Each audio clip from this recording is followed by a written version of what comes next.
You're listening to Mrs. Turner Talks. I'm your host, Sarah, and the show is my story. I am there are many Christian women in healing. I am a Christian woman in healing, the wife of a recovering addict and mom to 3 small kids. In today's episode, I'm going to share openly about the emotions that I felt following betrayal and the reasons why being honest or transparent leads to growth. Before we start, healing begins with owning how you feel, so pause for a moment, consider what you're feeling, and write it down. Now let's get to the show. I'll be sharing from my Life Recovery Guide for Spouses by Melissa Haas, edited by Debbie and Mark Lacer, from pages 33 to 36. This principle, it's a grieving principle called grieving honestly, acknowledging and affirming my feelings. Melissa writes toward the beginning of this assignment in a group setting.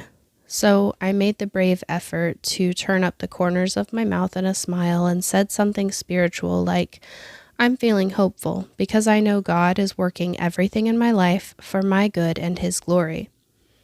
The reaction on the faces of the women, they ranged from admiring to disdainful. A big part of me felt heroic in that moment, but deep down I knew something was wrong with what I had just said. It wasn't that I had lied about how I was feeling. I was hopeful.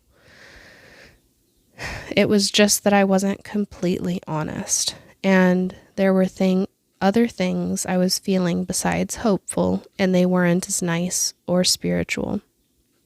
At the beginning of my recovery, it was difficult to speak on these painful emotions because my feelings weren't all in favor of staying married.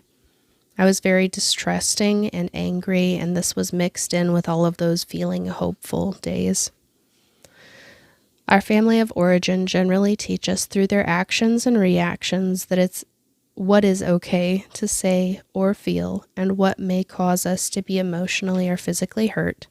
So we find ourselves here in a painful place, grieving all of the losses associated with our spouse's sexual addiction and feeling all kinds of things. But not many people can share honestly the feelings in their heart. One of the first steps toward healing is becoming aware of what we are feeling in the depths of our heart and expressing those feelings to God and to other safe people. We have discussed at length what a safe person is, but to recap, Larry Crabb, in his book, The Safest Place on Earth, says that safe people enter your world. They are intrigued with what God is doing in your life.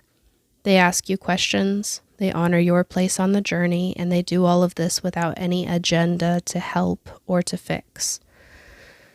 The Life Recovery Guide for Spouses leads you through a series of questions regarding how you feel and shares a list of feeling words to give you some direction. I found this especially helpful at the beginning because so many of my feelings were mixed together and I was feeling multiple things, completely opposing views on many of them.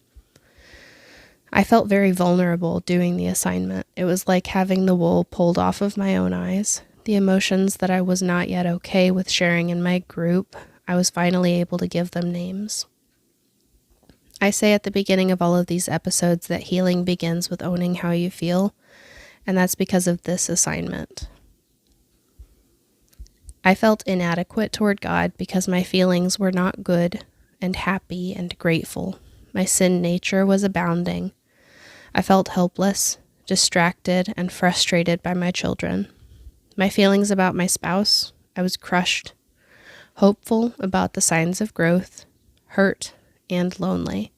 He's my best friend, and I didn't feel safe to be supported emotionally by him. My marriage felt overwhelming, uncomfortable, and disorienting. There wasn't any part that was easy like it had been before. Betrayal of this nature usually causes you to step back and not to trust anything or anyone. You're shaken to your core, and your trust is pulled away in an instant.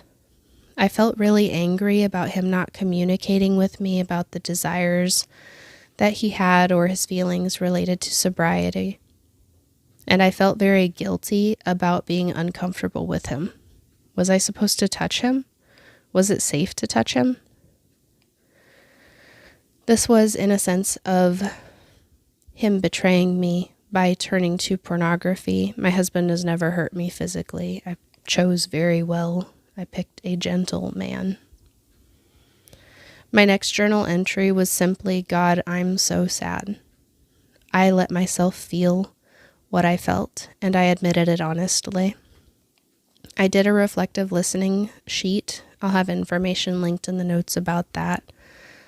And I realized that my feeling scared to touch him was because in my mind, touch was equal to trust. Touch was vulnerability, and I couldn't afford to be vulnerable with him because of this fear. Wherever you're at in your recovery, being honest is of the utmost importance. If you can't be honest in a safe environment, then you aren't allowing others to pour into you the way that you need. That's where we'll stop for today. Thank you for being here. I'll see you next time.